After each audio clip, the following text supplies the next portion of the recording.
Phase 2. Mainit. See you later, ko. Love you. Love you, Ate.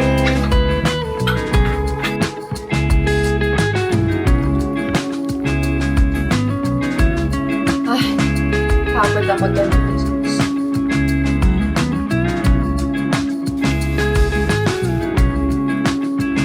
Bye. Love you. Bye.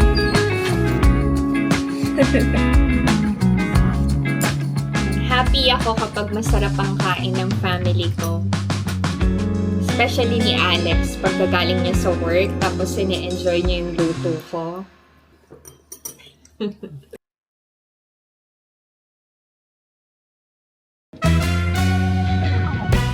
Annyeong! Hi everyone! Welcome back to my channel and this is my life in Korea.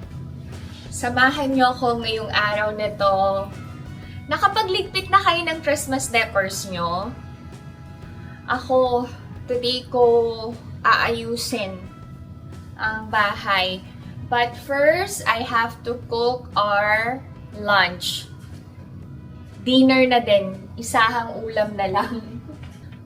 Gagawa din ako ng side dishes today.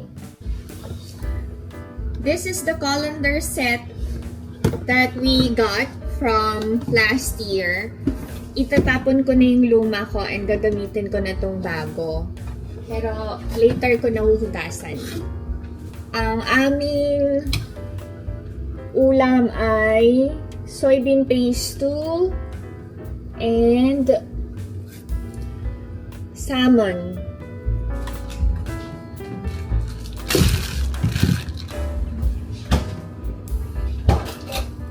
Naglagay na ako ng 400 ml of water. Meron akong frozen young squash. Baka ito na lang gamitin ko. Gagawin ko na lang din tong side dish. Katatawag lang ni Alex. Meron na naman siyang overtime. Medyo malilate daw siya ng uwi. Prepare natin ang potato. Ay, tama, potato. Nalito no? Tapos ang onion. Maglalagay ako ng mushroom. Nuulam nyo ito, netizens. Prepare ko ang salmon.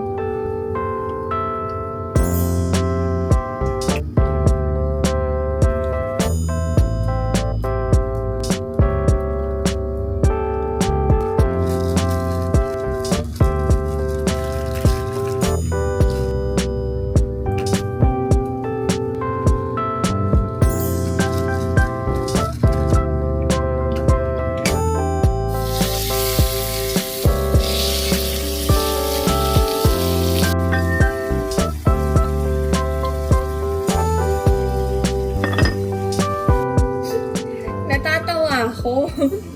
Naka-posing pa ako. Akala ko naman naka-play na yung camera. Hindi pa pala. Anyway, nahanda ko na yung tofu. Pang soybean phase 2. Pang soybean phase 2. Baby, Ranaso, good afternoon. Kumukulo na ang pang soybean phase 2.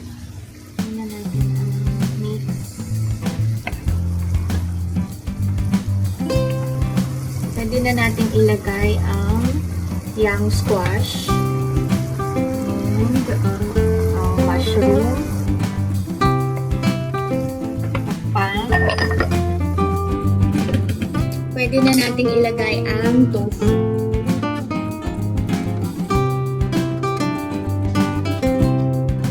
Prepare ko yung mushroom.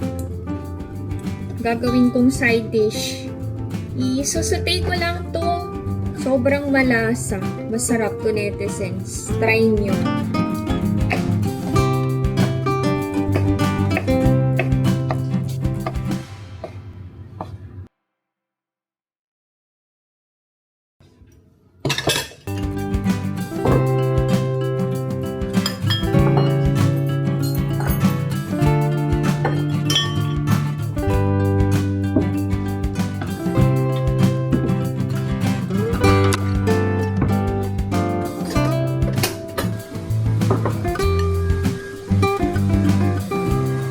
ang lunch ng mga kids.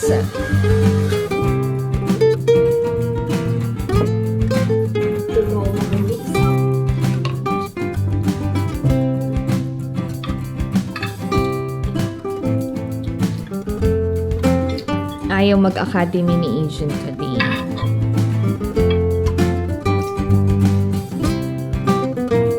Kayaji. Gumagawa ng homework si Ina and Asian. Ayaw magpa-shoot. So, I let them. Lutuin ko na ang mushroom. Lagyan natin ng oil. Salt. And ground pepper.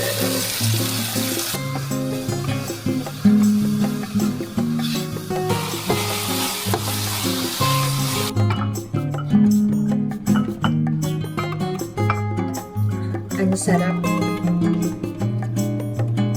Mainit.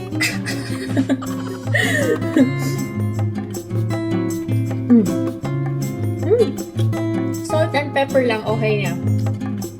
Ay, ang sarap. Ang sarap. This time, gagawa tayo ng Mecheori al Changjorim. Ito yung quail eggs. Kailangan lang natin ng very simple ingredients lang.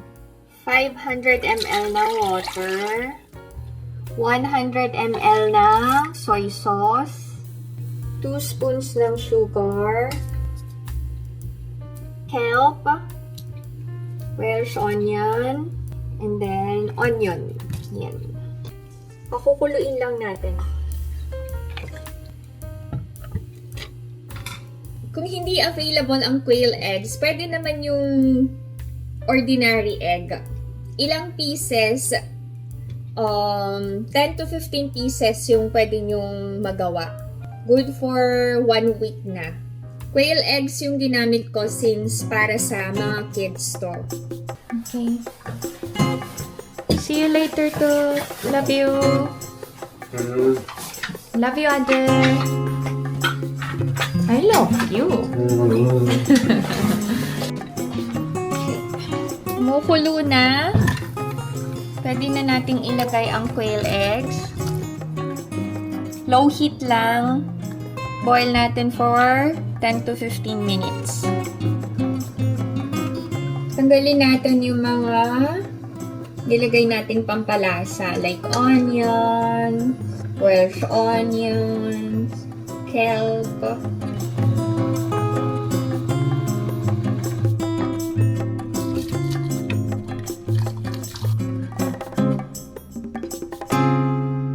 Favorite ni Alex yung pickled cucumber, pepper, and onion. So, gagawa ako ngayon. Kailangan natin ng 150 ml of water, 100 ml ng soy sauce, 100 ml of vinegar. Kailangan ko nang bumili ng aking mga ingredients. Siyempre, kailangan din natin ng sugar. Actually, 50 ml ang sugar, pero lagyan ko na lang ng 2 spoons. Or kahit 3 spoons. Kailangan itong pakuluin yung mixture. This time, chop natin or slice ang onion. Mabilis maubos tong side dish na to. Favorite ni Alex eh. Nagpakulo ako ng tubig para sterilize yung paglalagyan ko ng yung side dish.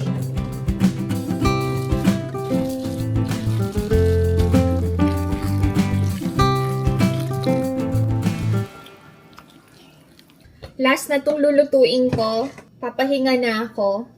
I-fry ko lang yung natirang tofu.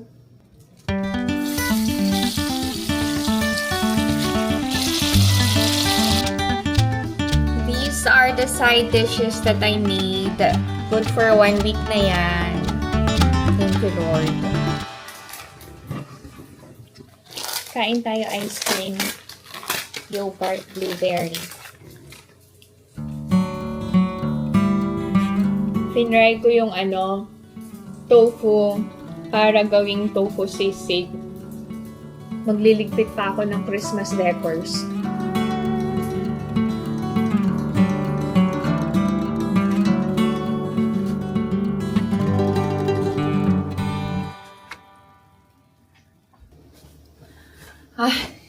Pagod ako to netizens. Hihiga ko lang saglit bago ko magligpit ng Christmas tree. I'll ask Ina to help me later. Madali lang naman magligpit since wala kaming masyadong decors. Parang kailangan ng kamay ko talaga ng hand cream.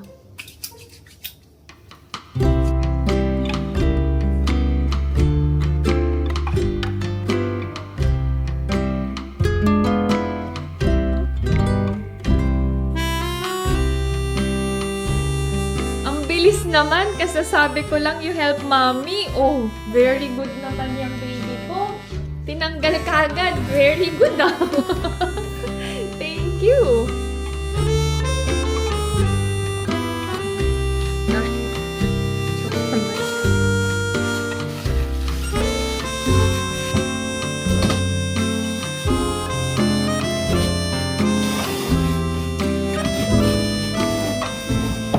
Next year, magpalit na ako ng Christmas tree. Gusto ko na din ng mas malaking tree.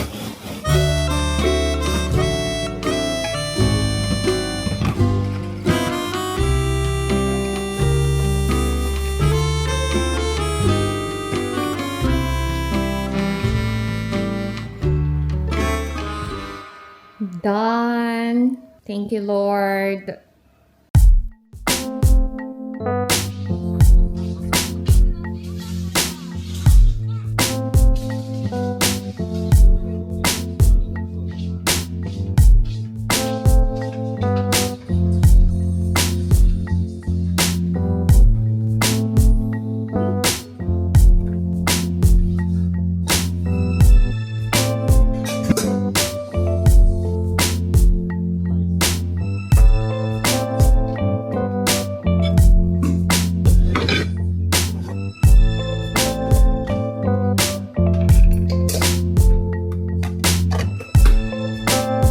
Kain tayo to netizens. Si Iju nasa academy pa. Si Ina busog. Nagmerienda siya kanina. Mamaya na daw siya kakain after niya sa academy. Si Alex may OT. And ako gutom na. So kakain na ako. Pinainit ko lang yung ulam kaninang tanghali. Sarap ng mushroom.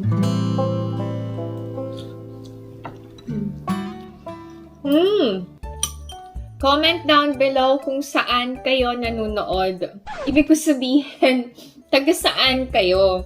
Kasi yung iba, nagko-comment, watching from Baguio, watching from Antipolo, yung mga ganun. Para at least, alam ko din kung taga saan ang mga to netizens. Vlogging from South Korea. And kung gusto niyo magpa-shoutout, ibabalik ko na yung shoutout portion ko sa vlog. Pero at least 5 persons lang or per family yung isi-shoutout ko per vlog, ha? So comment down below kung gusto niyo magpa-shoutout. Try kong gawin. Kasi alam nyo, madalas ko siya makalimutan talaga. Kaya, sorry. Pag may mga nagpapa-shoutout, tas hindi ko nagagawa. Pero ngayon, try kong gawin. Ay! May share pala ako. Unbox ko lang, ha? Wait lang. Pahinga na ako saglit. I threw away my old colanders. Wow! Ganda And it comes from different sizes. We got this from picking the lucky box sa Modern House, if you could remember, bago magpasko last year. And talagang lucky. I wanted to get the air fryer, pero hindi para sa akin yung air fryer. Actually, si Alex ang nakakuha nito, and I got a bread toaster. Pero may bread toaster ako so baka ipangregalo ko na lang yon sa susunod na meet and greet. Anyway, hugasan ko lang to.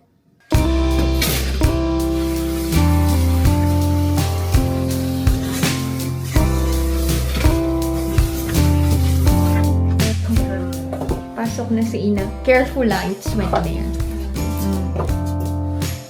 Bye. Love you. Bye.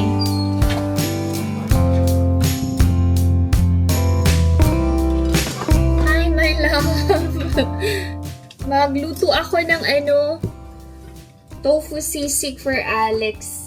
Although may natira pang ulam, kaya lang gusto niya kasi to You say hi. Wait lang.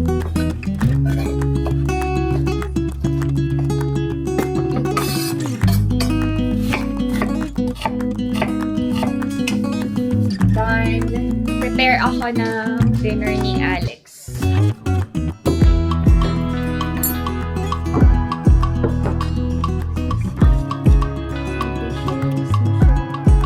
This is my husband's dinner.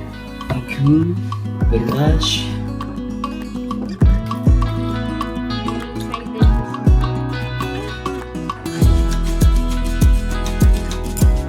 Happy ako kapag masarap ang kain ng family ko. Especially ni Alex, pagkagaling niya sa work, tapos sine-enjoy niya yung luto ko.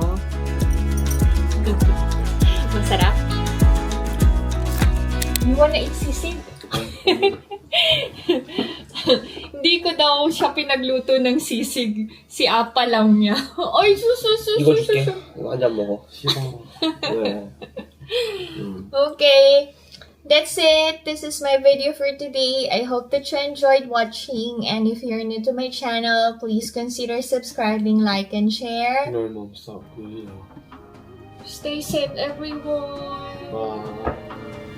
You wanna eat sisig? No. I'm okay.